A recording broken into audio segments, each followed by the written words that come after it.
Hola, bienvenidos. Mi nombre es Erika Yulexi Tumbaco Yagual y el día de hoy vamos a estar hablando sobre artículos muy importantes sobre la LOEI. Quizás tú no conoces o quizás lo has escuchado, pero no te ha quedado como que tan en claro qué significan cada una de estas siglas. Y también te comento que tú eres parte de la LOEI. ¿Pero por qué? Ya lo vamos a ver más adelante. Aquí nos vamos a referir a los artículos importantes. De la misma manera, vamos a conocer la estructura del sistema nacional en lo que compete a la educación. Como pueden observar cada uno de ustedes, ahí tenemos qué significa cada una de estas letras. Tenemos L, ley, O, orgánica de la educación y intercultural. Entonces, significa ley orgánica de la educación intercultural, en el cual todos somos partícipes de aquello. Pero ¿por qué me dicen ustedes todavía? Ya vamos a ver el por qué.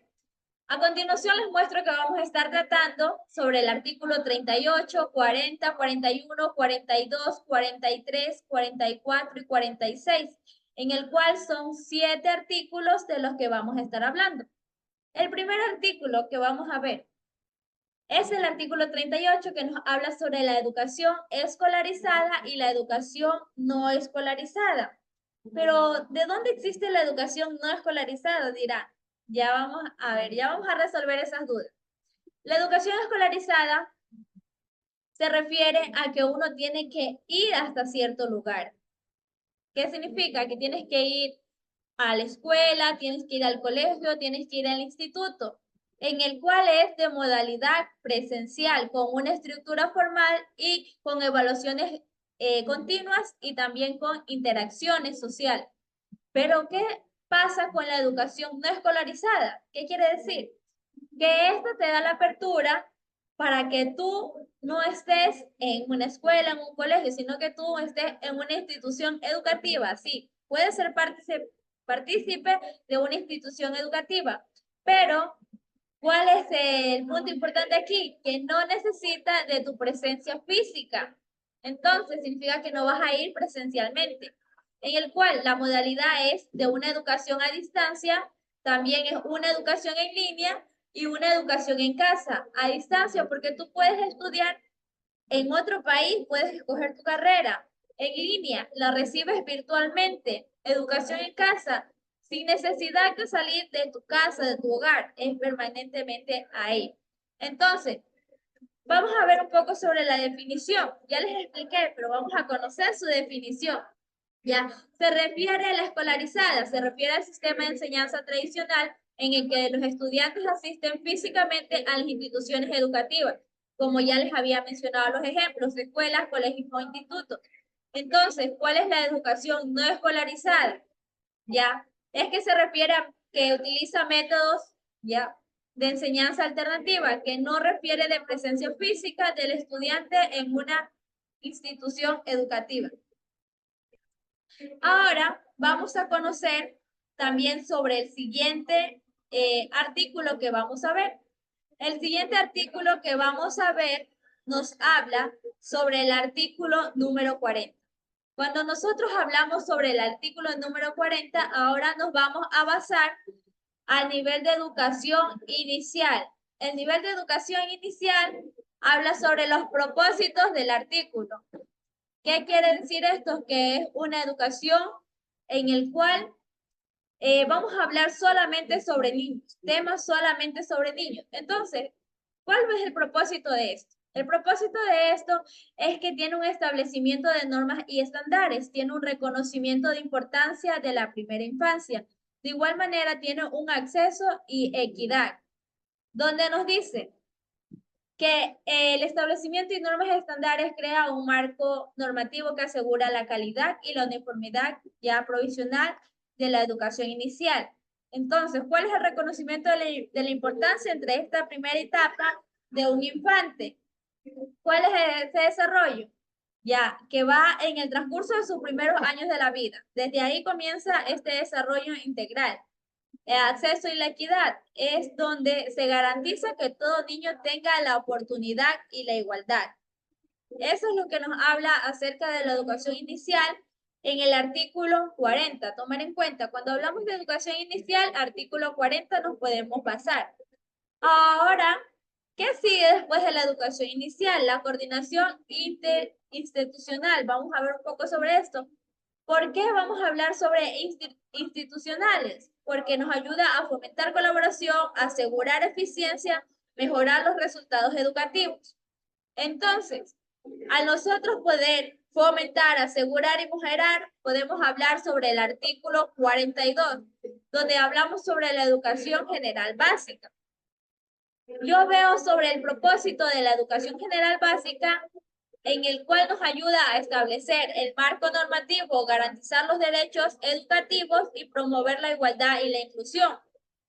Como pueden observar aquella imagen que pueden ver aquí, vamos a ver una tabla en el cual nos dice los subniveles de educación, los grados de correspondencia y la edad correspondiente de cada niño, de cada alumno.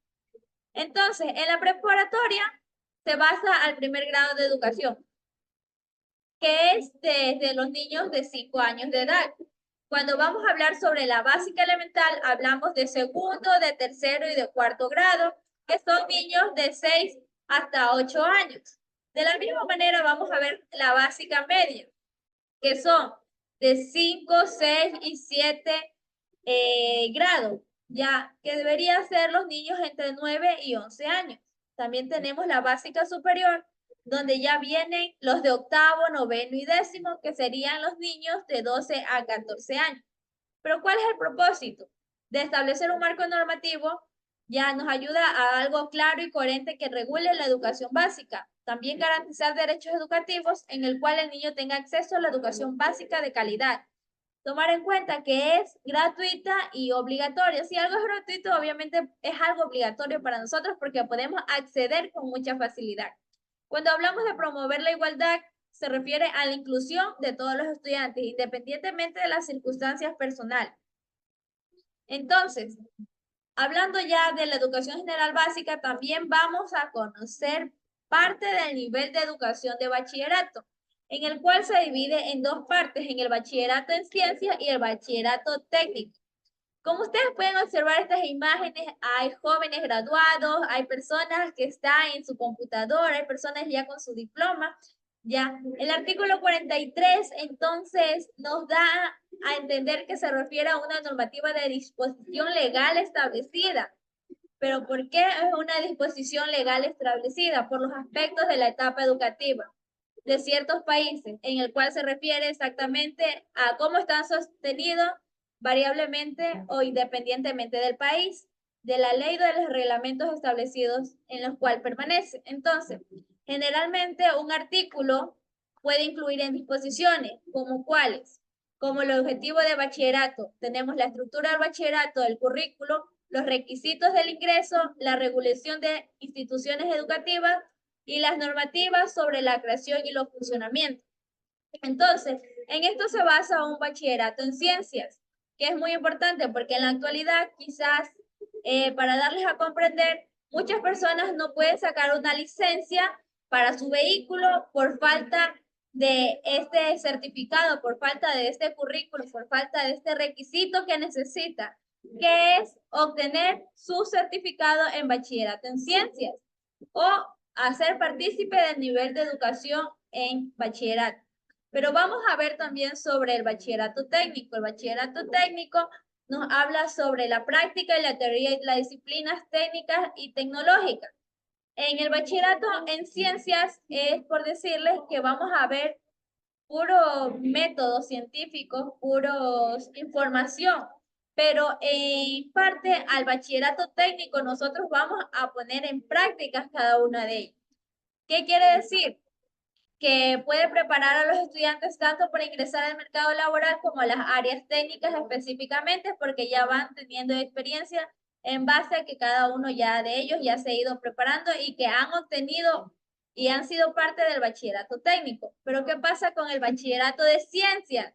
El bachillerato de ciencia, como les mencionaba, habla sobre la metodología, sobre las matemáticas, sobre la biología, sobre la química y sobre la física, en el cual también prepara al estudiante, pero lo prepara con estudios en el área científica, tecnológica y de la salud.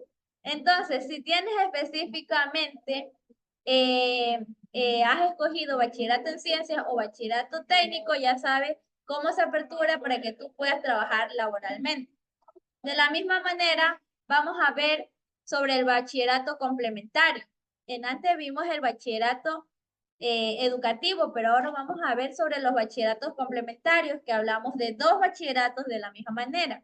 ¿Pero por qué son complementarios? Porque van sujetos a los bachilleratos educativos. ¿Por qué? Porque aquí en cambio hablamos sobre bachilleratos técnicos productivos y bachilleratos artísticos. ¿Qué quiere decir? Que el bachillerato técnico productivo diseña y fortalece habilidades prácticas a los estudiantes, prepara al mundo laboral y les ayuda a ellos a tener una educación superior. Pero, ¿qué pasa con el bachillerato artístico? El bachillerato artístico se refiere a que existen ramas ahorita de los jóvenes, como es fotografía, danza, baile, teatro, auditorías. Entonces, en eso se basa el bachillerato artístico, ya que cada uno como estudiante, cada uno como persona, tiene su habilidad en cada uno de querer desarrollarse. Entonces, en eso va el bachillerato complementario, que te ayuda a que tú te complementes. Está bien, puedes estar estudiando para la salud, para matemáticas, biología, pero tú te quieres complementar quizás con el bachillerato artístico. Tienes la oportunidad porque ya como vimos en los artículos anteriores es gratuito y de la misma manera es obligatorio. Entonces, ¿qué se refiere al artículo 44? Que en el Ecuador se incluyen estos dos tipos de bachilleratos como programas de objetivos para fortalecer las capacidades y competencias de los estudiantes, más allá de un bachillerato general unificado, como vimos el de antes, que era el de ciencia y el de tecnología. Entonces, como ustedes pueden observar aquí podemos ver danzas, podemos ver sobre jóvenes que están pintando, jóvenes cantando en auditoría. Entonces, en eso se basa toda esta parte sobre los tipos de bachilleratos y la educación y los artículos que nosotros hemos estado viendo. Entonces, ya sabemos que la LOLI, todos somos parte de ella porque es la ley orgánica de la educación interinstitucional. Significa que todos tenemos la oportunidad de seguirnos desarrollando educativamente y aprendiendo y mejorando y fortalecer un buen desarrollo profesional. Muchas gracias.